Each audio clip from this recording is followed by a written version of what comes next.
షాప్లో లేని యూరియా యాప్లో ఎక్కడ ఉంటదంటూ బీఆర్ఎస్ పార్టీ రాష్ట్ర నాయకులు బీసీ సంఘ state youth working president Mengani Manohar ఈ సందర్భంగా మాట్లాడుతూ రాష్ట్ర రైతాంగం యూరియా దొరకక నానా అవస్థలు పడుతున్న కాంగ్రెస్ పార్టీ రేవంత్ రెడ్డి ప్రభుత్వం నిమ్మకు నీరెత్తినట్లుగా ఉందని బీఆర్ఎస్ పార్టీ రాష్ట్ర నాయకులు మెంగని మనోహర్ తీవ్రంగా ఖండించారు.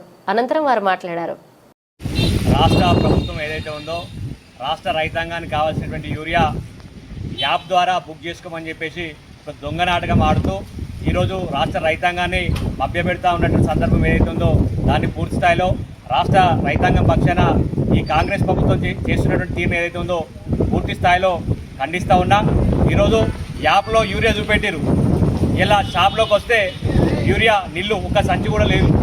అంటే ఈరోజు రాష్ట్ర వ్యాప్తంగా ఉన్నటువంటి అగ్రికల్చర్ ఆఫీసర్లు ఏం చేస్తూ ఉన్నారు? ఈరోజు దేశానికి అన్నం పెట్టే రైతన్నకు ఈరోజు వెన్నువిరిచేటువంటి ఈ యొక్క యూరియా యాప్ అయితే ఏదైతే ఉందో దాన్ని వెంటనే తొలగించి రైతులకు కావాల్సిన యూరియా అందించాలని చెప్పేసి కూడా రాష్ట్ర ప్రభుత్వాన్ని డిమాండ్ చేస్తూ ఉన్నాం. ఈరోజు కష్టాలకు కన్నీళ్ళు అని అంటేనే కాంగ్రెస్ సర్కారు ఈరోజు నమ్మి ఓటేసిన దానికి ఈరోజు రాష్ట్ర రైతాంగం రాష్ట్ర రైతులు అరిగోసపడుతున్నారు, ఆగమైపోతూ ఉన్నారు.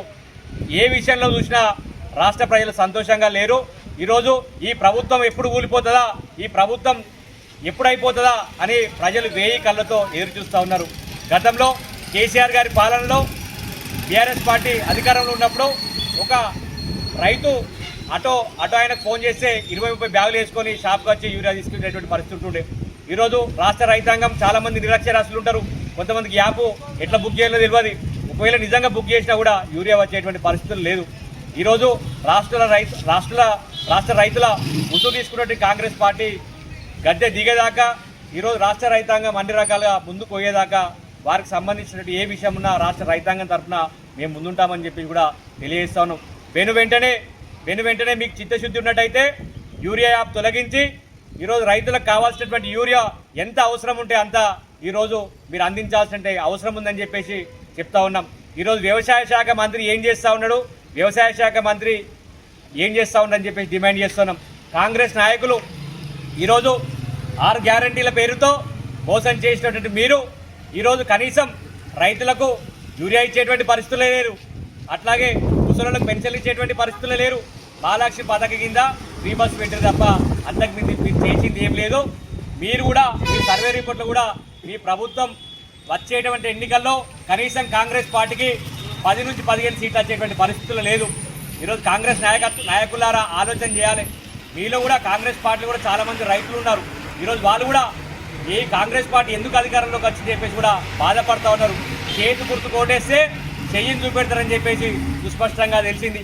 6 గ్యారంటీల పేరుతో అబద్ధపు 420 హామీలతో గద్దెనెక్కిన మీరు ఈరోజు ఎటువంటి ఒక్క హామీని కూడా నెరవేర్చేటువంటి పరిస్థితుల్లో లేరు.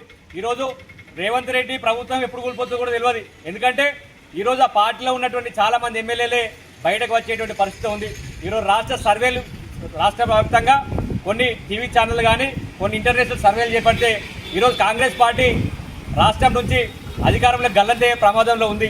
ఇప్పటికైనా సరే మీరు నెక్స్ట్ టైం అత్తరాల ఉన్నన్ని రోజులైనా సక్రమైన పరిపాలన చేయండి. అక్రమ పరిపాలన బంద్ చేసి రైతుల పట్ల నిజాయితీగా యూరియాను అందించే దిశగా మీరు చర్యలు చేపట్టాలి. ఒకవేళ సకాలంలో రైతులకు యూరియా అందించకపోతే ప్రతి మండల వ్యాప్తంగా అగ్రికల్చర్ ఆఫీస్ ఏవైతుందో ప్రతి మండల రైతుల పక్షాన ప్రతి అగ్రికల్చర్ ఆఫీస్ ముట్టడిస్తామని చెప్పేసి హెచ్చరిస్తూ ఉన్నాం. వెంటనే సమగ్ర విచారణ జరిపి రాష్ట్ర రైతాంగానికి ఎంత యూరియా కావాలి, ఈరోజు యాప్లలో కాదు షాపులలో యూరియా ఉండాలి, రైతు పొలంలో యూరియా ఉండాలి. ఎందుకంటే నారుమల్లు వేసి నాటుకొచ్చినాయి నాటేస్తూ ఉన్నారు. ఇప్పుడు దుక్కి మంది కానీ యూరియా కానీ రైతాంగానికి అత్యవసరం. కాబట్టి దయచేసి కాంగ్రెస్ నాయకులను, కాంగ్రెస్ ప్రభుత్వాన్ని, ఈ రేవంత్ రెడ్డి ప్రభుత్వాన్ని రాష్ట్ర రైతుల పక్షాన దండం పెట్టి అడుగుతా ఉన్నాను. దయచేసి రాజకీయాలు పక్కకు పెట్టి రాష్ట్ర రైతాంగానికి యూరియా అందించాలని చెప్పి కూడా విజ్ఞప్తి చేస్తూ ఉన్నాను.